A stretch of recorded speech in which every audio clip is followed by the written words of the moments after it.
안녕하십니까. 2024년 3월 22일 최병무 팩트 시작하겠습니다. 자, 오늘 민주당 지도부가 조수진 변호사가 사퇴한 서울 강북을 후보로 찐명이라고 할 수 있는 한민수 대변인을 전략 공천을 했습니다.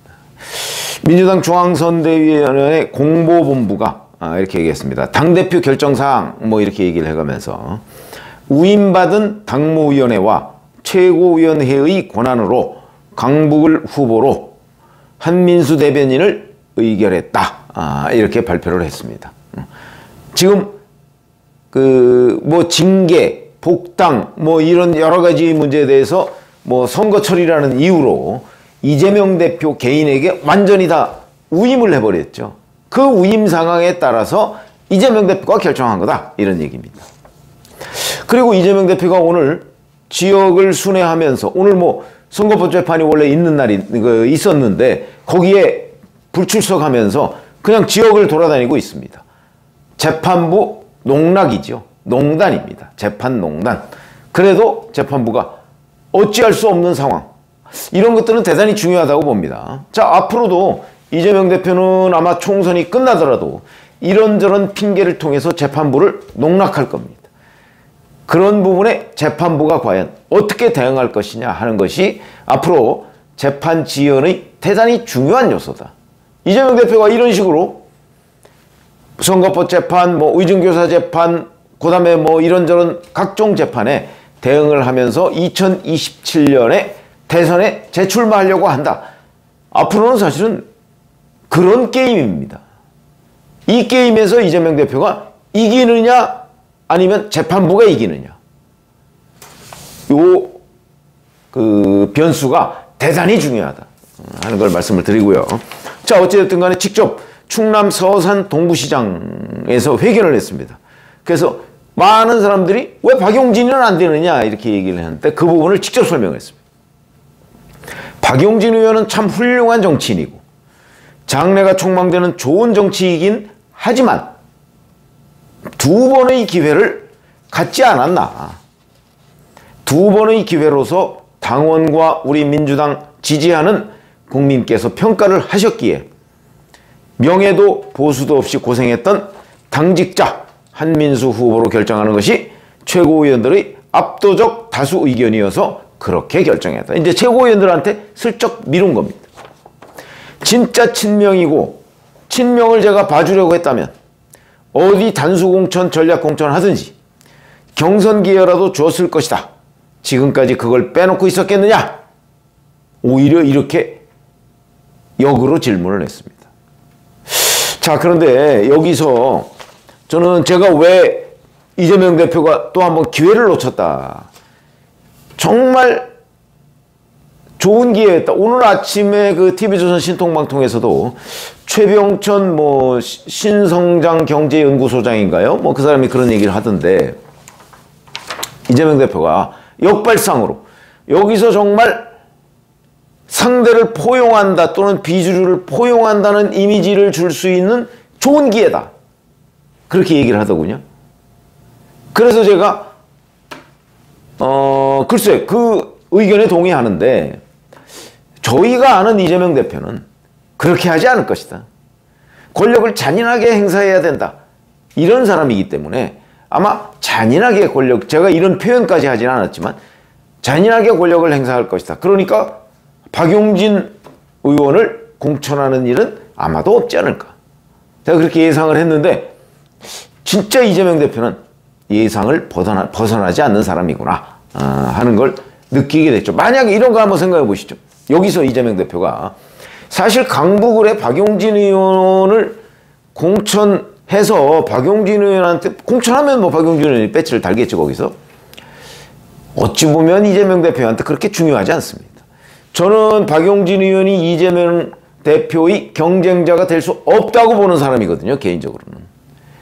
그러니까 그냥 박용진 의원한테 하나 주면 박용진 의원은 그냥 당내에서 그냥 가끔 방송이나 이런 데 나와서 쓴소리 하는 n분의 1 정도에 불과합니다. 누구 혹자는 이번 일 때문에 박용진 의원이 정치적으로는 성장했다 이렇게 얘기하는데 일부 성장한 측면이 있지만 그렇다고 해서 이재명 대표에게 도전을 할 만한 정도로 성장하지는 않았다고 저는 보기 때문에 박용진 의원한테 여기서 공천을 주면 이재명 대표의 포용성을 일반 국민들한테 보여주는 거지. 뭐 박용진 의원이 배지를 달고 국회에 나오면 뭐 8월에 전당대회 때 위험하고 나중에 또 2027년 대선 때 경쟁자로서 뭐 이렇게 생각하지 않습니다. 그러니까 만약에 이재명 대표 주변에 진짜 그 친명계 핵심 멤버가 있다면 아마도 이재명 대표한테 그냥 박용진 의원 주는 게 순리입니다. 주어봤자 앞으로 박용진 의원으로부터 도전받을 기회는 없습니다. 그냥 주시죠. 이러면 이재명 대표가 큰 그릇으로 보일 것이다. 아마 이번 선거 판세에 상당한 영향을 미칠 거려. 그런데 예상과 한치도 다르지 않게 이재명 대표는 박용진 의원이 아닌 찐명 한민수 대변인을 공천했다. 국민의힘으로서는 다행스럽다. 저는 이렇게 생각합니다. 이재명 후보가 또 한 번의 상당한 반전. 왜냐하면 저는 사실은 무공천 가능성까지도 얘기를 했습니다. 아수라장이 돼 있는데 서울 강북을이 두 번씩이나 박용진 의원을 배제하기 위해서 이런저런 꼼수를 썼는데 결국 배제는 했는데 객관적인 여러 가지 이유 때문에 박용진 의원을 공천하지 않을 수 없는 상황까지 지금 몰렸다. 여기서 굳이 저걸 공천해야 되겠느냐. 그럴 바에야 차라리 놔두고 대신 슬쩍 친명계 누구한테 무소속으로 나와라. 우리가 무공천할 테니까. 그게 훨씬 좋은 전략이죠. 근데 이재명 대표는 그런 전략을 쓰지 않았다. 국민의힘으로서는 다행스럽다. 저는 이렇게 생각합니다. 그런 전략을 썼을 경우에 이재명 대표의 포용성 같은 게 지금까지의 수많은 그 상대방, 그러니까 본인의 정치적 도전자가 될 만한 임종석을 비롯해서 이런 사람들을 전부 다 공천 배제한 그 이재명 대표의 공천 흑역사, 이게 덮일 수도 있었던 겁니다. 그런데 이재명 대표는 그 길을 선택하지 않았다.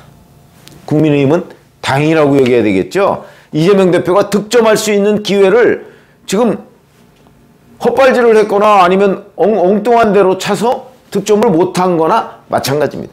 국민의힘에 특별히 도움이 될 것 같지는 않지만 그렇다고 해서 국민의힘이 실점을 할 수 있는 기회를 이재명 대표가 막아줬다.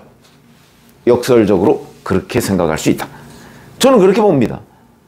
그래서 이재명 대표가 또 한 번 기회를 놓쳤다고 제가 얘기를 하는 거고요. 한민수 대변인은 국민일보 기자 출신입니다. 문희상 국회의장 시절에 국회 대변인을 했고요. 박병석 국회의장 시절에는 정무수석 비서관을 지냈습니다. 작년 9월부터 민주당 대변인으로서 이재명 대표 지키기에 앞장선 사람이죠. 물론 기자 때 2016년이죠. 4월 6일 황당한 선거구 이런 칼럼을 한번 써서 거기서 새누리당과 민주당의 졸속 공천 논란에 대해서 일침을 가한 적이 있습니다. 졸속 공천. 지금 한민수 대변인의 공천은 졸속 공천의 표상이죠. 그때 뭐라고 얘기했냐면 정치권이 지역 주민을 장기판의 졸로 여기는 게 아니라면 이럴 순 없다.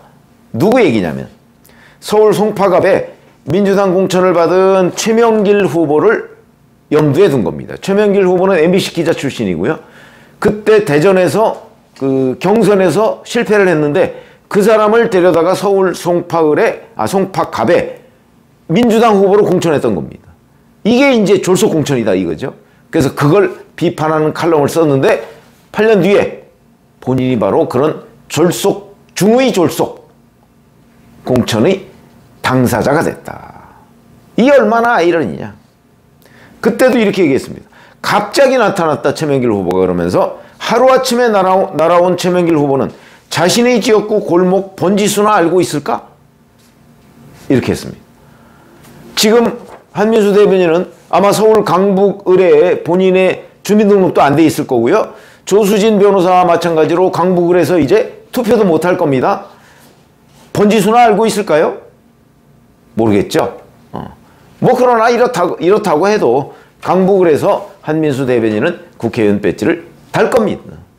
이제 남은 거는 이재명 대표가 역시 포용력은 없는 사람이구나 하는 거를 이제 만천하에 유권자들한테 공개한 셈이 됐고, 남은 거는 이제 이재명 대표가 처음부터 박용진 의원을 공천에서 배제하기 위해 끊임없는 여러 가지의 장치와 노력을 통해서 결국은 성공했다, 이런 그 결론만 남게 됐습니다. 그러니까 포용력 제로.